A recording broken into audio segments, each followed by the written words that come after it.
मेरे प्यारे छात्रों, आज जो वीडियो प्रेषित किया जा रहा है वह ज्योग्राफी का फर्स्ट चैप्टर है और वह है पृथ्वी का आंतरिक भाग। पहले की पृथ्वी के आंतरिक भाग पढ़ाया जाए, उसके पहले ज्योग्राफी जो मेनली होती है उसके जो दो ब्रांच होते हैं और उसके जो सब ब्रांच होते हैं उस पर चर्चा कर लिया जाए। उसके बाद भौतिक भूगोल का जो पहला चैप्टर है पृथ्वी का आंतरिक भाग, उस पर चर्चा की। देखा जाए, पहला जो इम्पोर्टेंट है ज्योग्राफी का जो 2 पार्ट्स हैं, उसमें पहला है, उसके 2 पार्ट्स हैं फिजिकल एंड ह्यूमन।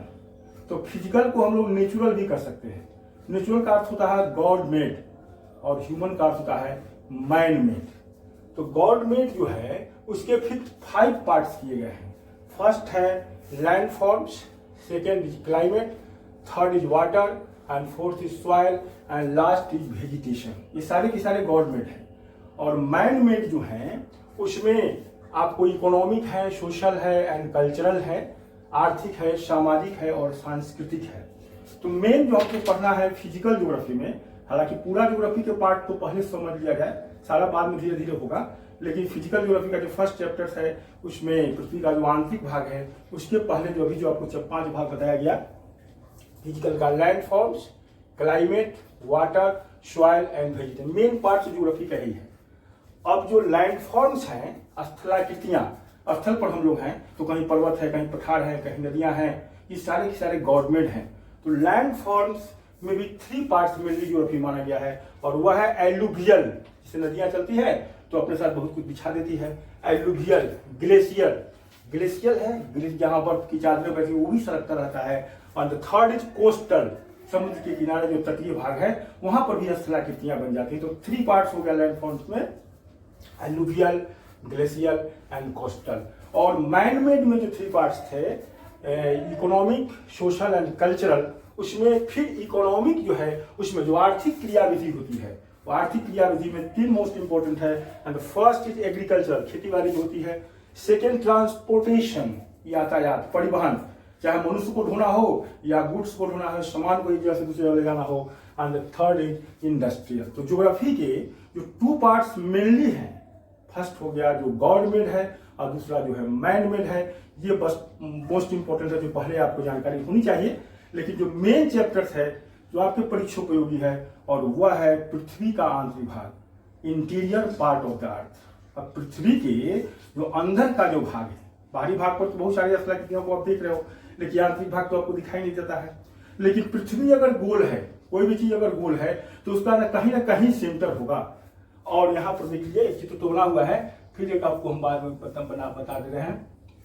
अगर पृथ्वी ऐसे गोल है तो इसको अगर सेंटर ऐसे कर दिया जाए तो यहां से यहां तक का जो डिस्टेंस होगा, the distance from surface to centre is called the radius. सतह से केंद्र की दूरी, जो भी कोई चीज गोल है, अगर पृथ्वी गोल है तो इसका भी कहीं सतह है और इसका भी कहीं पर सेंटर है। तो सरफेस से सेंटर की जो दूरी होती है उसको रेडियस कहते हैं, किसी भी गोला चीज को। पृथ्वी अगर गोल है तो पृथ्वी का भी कहीं केंद्र है, पृथ्वी का भी कहीं सरफेस है। तो the distance from here to here is called radius. और ये जो डिस्टेंस है यह 6400 किलोमीटर है। और यहाँ से अनंत त्रिज्याएं खींची जा सकती है, तो इधर ही खींच दिया जाए। अगर ये 6400 है तो ये भी 6400 है, तो टोटल जो है वो डायमीटर कितना हो जाएगा, 12800 किलोमीटर हो जाएगा। ये तो मोटे तौर पर हो गया। कोई भी गोल चीज है, कोई भी जो वृत्त है उसका कहीं सेंटर है, कहीं पर सरफेस है, जो डिस्टेंस होता है वो रेडियस कहलाता है, सरफेस टू सेंटर। और उसका पूरा जो उसका डबल कर दें तो डायमीटर होता है। तो मोटे तौर। अब आप लोग आए पृथ्वी पर आए, तो पृथ्वी का जो सरफेस है और यहाँ से जो ये सेंटर है, ये जो डिस्टेंस है ये 6400 किलोमीटर है। इसका मतलब हो गया कि पृथ्वी की त्रिज्या 6400 किलोमीटर है। तो आंतरिक भाग में मेन चीज जो पढ़ना है वह है कि पृथ्वी के आंतरिक भाग को कितने वर्गों में बांटा गया है। इसी द मोस्ट इंपोर्टेंट थिंग, पृथ्वी के आंतरिक भाग को 3 वर्गों में बांटा गया है। The first part is called crust and the second part is called mantle, MANTLE, and the third part is called core. क्रोड़ मंडल भी कहते हैं, हिंदी में उसको क्रोड़ मंडल कहते हैं। क्रस्ट को भूप्रपट्टी कहते हैं, मेंटल को मेंटल ही कहा जाता है। और ये तीनों जो पार्ट्स है इसके अपर लेयर भी हैं और लोअर लेयर भी है। क्रस्ट का भी अपर लेयर है, क्रस्ट का लोअर लेयर है, मेंटल का अपर लेयर है, मेंटल का लोअर लेयर है। मेंटल का जो लोअर लेयर है वेरी इंपॉर्टेंट, ट्रांजिशनल जोन कहा जाता है उसको, ये भी हम लिखेंगे, बताते आपको समझाएंगे। और कोर का भी अपर लेयर है और लोअर लेयर है, और सबका डेप्थ है। जैसे क्रस्ट का जो अपर लेयर होता है वह कितने से कितने किलोमीटर तक होता है, उसका लोअर कितना होता है, मेंटल का कितना होता है और कोर का कितना होता है, और उसका डेंसिटी क्या होता है, यही इस चैप्टर्स में अति महत्वपूर्ण है। आइए फिर से देखते हैं इसको, एक चित्र बना करके बढ़िया से आपको समझा देते हैं। पृथ्वी के आंतरिक भाग को जो 3 वर्गों में बांटा गया, ऐसे देखा जाए, पहले डॉट दे दीजिए, एक ऐसे चित्र बना लीजिए और एक ऐसे बना लीजिए। This is the upper part, this is the lower part, और यहाँ पर लिख दीजिए क्रस्ट। इसी को कहते हैं भूपर्पटी, भूपटल भी कह सकते हो, भूपर्पटी कह सकते हो। और इसका केमिकल कंपोजिशन भी आपको बता देते हैं। इसका केमिकल कंपोजिशन होता है सियाल, सिलिकॉन और aluminium, SiAl, and this is the upper part and this is the lower part, and the depth of the upper part is 8 से 45 kilometre. Very very important, upper part, crust का जो upper part होता है वो 8 से 45 kilometre की गहराई तक होता है। अब चलते हैं जरा लोअर पार्ट की ओर। लोअर पार्ट जो होता है 45 से 100 किलोमीटर होता है, ये हो गया। और इसका केमिकल कंपोजिशन ये जानना बहुत जरूरी है, केमिकल कंपोजिशन होता है सियाल, SiAl। ये पूछ दिया था परीक्षा में कि इसका अपर पार्ट का डेप्थ क्या होता है, लोअर पार्ट का डेप्थ क्या होता है, और इसका केमिकल कंपोजिशन क्या होता है। This is the most important, यही क्वेश्चन बनता है। बाद में कुछ क्वेश्चंस का वेरिफिकेशन कराएंगे आपको। जब चैप्टर समाप्त हो जाएगी तो अति महत्वपूर्ण प्रश्न आपसे पूछा जाएगा, कुछ बोर्ड पर भी लिख देंगे, आप बना के उसका उत्तर भेजिएगा, या उत्तर मैं ही बता दूंगा। ये क्वेश्चन कैसा आता है कि मैं आपको बताऊंगा, और आप विश्वासपूर्वक पढ़ेंगे और याद करेंगे, पूरा का पूरा हूबहू आपको क्वेश्चन रहेंगे। आइए देखते हैं। This is the first crust and the ऑर्ज ऑफ डेप्थ में जाएंगे। The second is called mantle. उसके लिए कैसे डॉट किया जाए, और एक ऐसे कीजिए, एक ऐसे कीजिए, समझने के लिए। अगर यहाँ 100 किलोमीटर तक आप डेप्थ में चले गए हैं तो आप 100 के नीचे जाना है, आपको कितना जाना है, 6400 किलोमीटर तक जाना है। क्योंकि पृथ्वी का जो रेडियस है सतह से जो केंद्र की दूरी है कितना है, 6400। अभी तक आप 100 किलोमीटर गए हैं तो आप आगे आइए। और this is mantle, this is the upper part of mantle, और this is the lower part of mantle, and this depth is 100 से 1700 किलोमीटर। 100 से 1700 किलोमीटर तक का डेप्थ जाइए। This is the upper part of mantle, and now you have to go under part of the earth। नीचे जाएंगे तो वो होगा 1700 से 2900 किलोमीटर, और ये बहुत इंपॉर्टेंट है। 1700 से 2900 का जो डेप्थ है, इसके लिए अंग्रेजी में एक ज्योग्राफिकल टर्म बना हुआ है, इसको ट्रांजिशनल जोन कहते हैं। वो दिया जाता है कि डेप्थ पृथ्वी के आंतरिक भागों में 1700 से 2900 तक होता है, वह किस नाम से जाना जाता है। यह क्वेश्चन कई बार परीक्षा में आया है, और उसका नाम क्या है, ट्रांजिशनल जोन। तो सीधे ट्रांजिशनल जोन, एंड डेप्थ भी हो गया, इसका नोमेनक्लेचर भी हो गया। First is crust, second is mental, और आप आइए थर्ड में। और इसका केमिकल कंपोजिशन भी जान लिया जाए। सियाल है, फर्स्ट वाला सियाल हुआ, दूसरा वाला को सीमा कहते हैं। यही पूछा जाता है कि क्रस्ट का केमिकल कंपोजिशन क्या होता है, और मेंटल का केमिकल कंपोजिशन क्या होता है। The third is most important. ऐसे तो सब इंपॉर्टेंट है, लेकिन तीसरे वाले से पूछा जाता है, उसका डेंसिटी बहुत ज्यादा होता है, और ऊपर से अत्यधिक दबाव के चलते कोर मंडल का जो है वो सॉलिड स्टेट में आता है। एक बार बीपीएससी में क्वेश्चन आया था कि कोर मंडल जो है वह किस अवस्था में पाया जाता है, वह ठोस अवस्था में पाया जाता है। हालांकि बीच का जो पार्ट है वह मोल्टेन अवस्था में भी है, अपर पार्ट जो सबसे वो सॉलिड स्टेट पे पाए जाते हैं। कुछ प्लास्टिक में सेमी लिक्विड को प्लास्टिक स्टेट भी कहा जाता है, वो भी पाया जाता है। तो आइए पहले देखते हैं, फिर एक ऐसे नोट दिया जाए और ऐसे कीजिए समझने के लिए। This is the upper part and this is the lower part. हम लोग 2900 किलोमीटर जा चुके हैं। अब आइए 2900 से 4980 किलोमीटर, कहीं कहीं पर 4960 मिलता है, उसे कुछ चिंता की बात नहीं है। जो क्रस्ट का जो अपर पार्ट है उसका जो डेप्थ होता है वो 2900 से 4980 किलोमीटर होता है। एंड मोस्ट सबसे नीचे का जो पार्ट होता है वो देखा जाए, आप लोग 4980 आ गए हैं, तो 4980 से हमको चलना है कहाँ तक, 6400 किलोमीटर का। तो दिस इज द कोर, इसको गुरु मंडल भी कहते हैं, कोर को शिवाड़ी। First is crust, second is mantle and core. और इसका केमिकल कंपोजिशन क्यों आता है, और यह है नीफे, नीफे निकल और फेरस,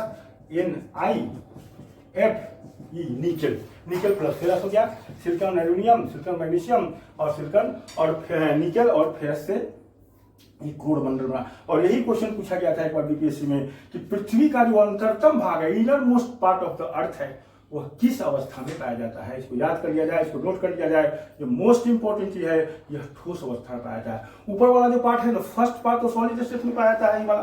बाद में आएंगे तो मोल्टेन है, तरल है, लिक्विड है, प्लास्टिक मतलब सेमी लिक्विड है, और सबसे नीचे में जाएंगे वो अत्यधिक दबाव के चलते जो most inner part of the earth है, इसको क्रोड़ मंडल कहते हैं, वह ठोस अवस्था में पाया जाता है।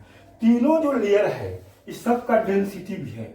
डेंसिटी बराबर मास बटे वॉल्यूम होता है। डेंसिटी बराबर मास बटे वॉल्यूम होता है। तो इसका डेंसिटी क्या है, इसका डेंसिटी क्या है, कहीं कहीं पता है कि दोनों का डेंसिटी दे दिया है।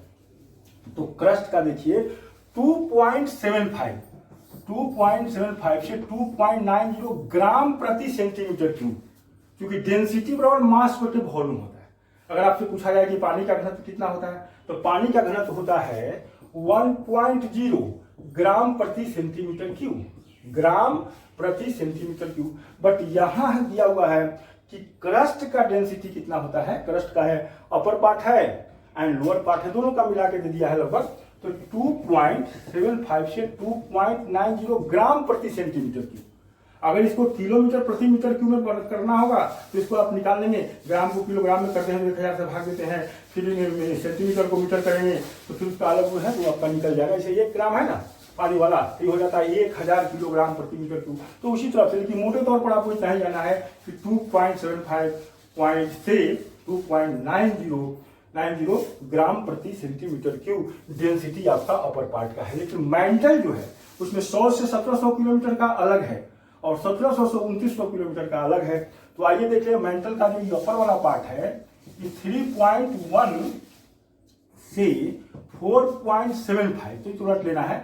अगर इसका जो घनत्व है उससे कुछ अधिक घनत्व इसका है, इसका 2.7 से 2.90 है, इसका 3.1 से 4.75 ग्राम प्रति सेंटीमीटर क्यूब है। और उसका इसका अपर का भी अलग है और लोअर का भी है। लोअर का इसका दिया है 4.75 से 5 ग्राम प्रति सेंटीमीटर क्यूब। तो सबसे पहले अपर वाला और सबसे लोअर वाला अगर आपको याद है तो ठीक है। जैसे जैसे आप नीचे जा रहे हैं उसका डेंसिटी बढ़ रहा है। देखिए यहाँ पर 2.75 आया और यहाँ पर 3.1 आया और नीचे जाएंगे तो 4.75 आया। और सबसे जो लोएस्ट जो कोड मंडल है उसका डेंसिटी कहीं कहीं तो 12 ग्राम प्रति सेंटीमीटर क्यूब रहता है और कहीं कहीं रहता है 5 से 13, 5.1 कहिए या 5 लिख दीजिए, कोई हर्ज नहीं है, 13 ग्राम प्रति सेंटीमीटर क्यूब। तो ये जो सबसे नीचे है इसका घनत्व भी अधिक होता है। और पृथ्वी के अंतरतम भाग का तो बात आपसे हो गई। अब आइए थोड़ा सी और चर्चा, हालांकि बाद में उसकी चर्चा होगी। पृथ्वी के अंतरतम भाग को 3 भागों में बांट दिया गया, उसके घनत्व के बारे में भी, डेंसिटी के भी बारे में बता दिया गया। जब आप आएंगे तो ये पृथ्वी अगर ये पूरा ऐसे है, मान लीजिए पृथ्वी है तो इसके 71% पर वाटर है और 29% पर लैंड बॉडी है, इसको याद रखिएगा। तो ये जो वाटर बॉडी है और ये लैंड बॉडी है, तो लैंड बॉडी जो है वाटर बॉडी पर फ्लोट कर रहा है। लैंड बॉडी जो है वाटर बॉडी एक जमाना था, बहुत करोड़ों वर्ष पहले सब एक साथ था, बाद में चलते अंतर्जात बल के चलते बहुत बड़ा विस्फोट हुआ और सब अलग अलग भागों में बट गया और सब जो है तैरने लगा। तो ये 29 भाग जो है 29% जो है ये फ्लोट कर रहा है, 71% पर फ्लोट कर रहा है। और धरातल पर, जैसे मान लीजिए धरातल है, वाटर है, तो सी लेवल के बड़ा महत्वपूर्ण क्वेश्चन आते हैं कि सी लेवल जो है क्या सबसे जो डीपेस्ट पार्ट है और समुद्र के लेवल से, सी लेवल से सबसे जो अपर पार्ट है उसमें डेप्थ कितना होता है, उसकी ऊंचाई। नीचे में तो डेप्थ हो गया, ऊपर में हाइट हो गया, वो करीब 20 किलोमीटर आता है। तो सबसे गहरी खाई है मेरियाना ट्रेंच। मेरियाना ट्रेंच करीब 11,022 मीटर है। और सी लेवल का सबसे ऊपर जो धरातल पर है वो है माउंट एवरेस्ट, जो नेपाल में पड़ता है, करीब 8,850, मोटे तौर पर कहीं 48 कहीं 50 दीजिए। और इसको अगर तीनों जोड़ेंगे तो उधर 8,800 हो गया तो 9,000 के लगभग हो गया। तो करीब करीब 20 किलोमीटर तक है सी लेवल के नीचे। और सी लेवल के ऊपर जाए तो पूरा जो डेप्थ हो गया नीचे से लेकर के जो हाइट ऊपर हो गया वो करीब कितना हो गया, 20 किलोमीटर के आसपास हो गया। और ये भूपर्पटी जो है इसकी संरचना के जो कुछ तत्व है, इसमें मोस्ट इंपोर्टेंट जो तत्व ही पूछ दिया जाता है क्योंकि परीक्षा में आता है कि जो भूपर्पटी बने हुए हैं इसके जो एलिमेंट्स हैं इसमें सबसे ज्यादा भूपर्पटी में कौन तत्व पाए जाते हैं। तो ऑक्सीजन सबसे एबंडेंट मात्रा में, सबसे प्रचुर मात्रा में, उसकी कुछ प्रतिशतता भी है, 46.6% आपके भूपर्पटी में ऑक्सीजन पाया जाता है। उसके बाद सिलिकॉन आता है, उसके बाद एल्यूमिनियम का भी आता है और मेटल और नॉन मेटल में है, और मेटल और नॉन मेटल में तो खैर उसको छोड़िए। तो ऑक्सीजन का है 46.6% और सिलिकॉन का है 27.7%, एल्युमिनियम का है 8%, इसका एक डेटा है, और फेरस का है 5.0%, कैल्शियम का है 3.6%। इस तरह से सबका अपना अलग अलग है भू प्रॉपर्टी का जो संरचना के तत्व तो पाए जाते हैं, ये भी जानना बहुत जरूरी है। तो भू प्रॉपर्टी के जो ये पृथ्वी का जो आंतरिक भाग है, इसमें मेनली आपको जानना है कि इसको कितने वर्गों में बांटा गया है, और सतह से this is the surface of the earth and this is the centre of the earth, ये डिस्टेंस कितना होता है, कितने वर्गों में बांटा गया है, इसका केमिकल कंपोजिशन क्या होता है, इसका डेंसिटी क्या होता है, इन बातों को अगर आप आत्मसात कर लिए तो फर्स्ट चैप्टर आपका फिनिश्ड हो गया। और इसमें एक चीज और अभी दिमाग में आ गया, टेम्परेचर के बारे में पूछा था। जैसे जैसे हम धरातल के नीचे जाते हैं तो तापमान बढ़ता है, और प्रत्येक 32 मीटर की गहराई पर तापमान 1 डिग्री सेंटीग्रेड बढ़ जाता है। और जैसे जैसे धरातल से आप ऊपर जाते हैं, खास करके ट्रोपोस्फीयर में, जैसे अभी हम जहां आप खड़े हैं, जहां आप बैठे हुए हैं, तो first layer of the atmosphere is called the troposphere and after that strato, तो हम एटमोस्फियर में आपको पढ़ाएंगे, लेकिन यहाँ जानना है अगर यहाँ से यहाँ तक आप जान गए हैं तो यहाँ से अगर ऊपर की ओर जानने की बात हो तो दिस इज द एटमोस्फियर, यहाँ सरफेस है, और इसके ऊपर आपको दिखाई नहीं पड़ रहा है कि किसी खास ऊंचाई तक जो हवा का आवरण है उसको एटमोस्फियर कहता है। उसके भी 5 पार्ट्स है, तो एटमोस्फियर वाला चैप्टर से पढ़ाया जाएगा, लेकिन here is the written here atmosphere. तो यहाँ आएंगे तो फर्स्ट किसी खास ऊंचाई तक होता है वो ट्रोपोस्फियर है, फिर जो है स्ट्रेटोस्फियर है, मेसोस्फियर है, उसके बाद जो है थर्मोस्फियर है, गेसोस्फियर है, सब आपको अलग अलग वो आपको बताएंगे, तो आगे की चाहे। लेकिन यहाँ चैप्टर है पृथ्वी का आंतरिक भाग, तो आंतरिक भाग में ही रहने दिया जाए कि आंतरिक भाग का है, ऊपर की बात को नहीं। ये अगर इसे ऊपर जाएंगे तो तापमान जो फर्स्ट लेयर में क्या होता है, प्रत्येक 165 मीटर की ऊंचाई पर तापमान 1 डिग्री सेल्सियस घटता है, ऊपर में घटता है और नीचे में बढ़ता है। और इस हिसाब से तापमान जब यहाँ पर आएंगे तो कोर मंडल का तापमान 2000 डिग्री सेल्सियस होता है। This is the most important. धरातल से जो आप नीचे जाते हैं तो तापमान बढ़ता जाता है, और धरातल से ऊपर की ओर जाते हैं, खासकर first layer of the atmosphere में तापमान घटता है। तो ये चीज भी एक बहुत महत्वपूर्ण था इस चैप्टर्स में जो पूछे जाते हैं। इस तरह से फर्स्ट चैप्टर मुझे पूरा विश्वास है कि आप समझ गए हैं। और दरोगा की जो परीक्षा भी होने वाली है, इसमें चैप्टर्स वाइज मटेरियल आपको दिया जाएगा। सबसे पहले फिजिकल ज्योग्राफी कर लेते हैं, इसके बाद जनरल ज्योग्राफी ऑफ इंडिया करेंगे, उसके बाद और भी जो मेरे लिए हम जो समझेंगे जो अति महत्वपूर्ण है वो आपको प्रेषित किया जाएगा। Thank you very much.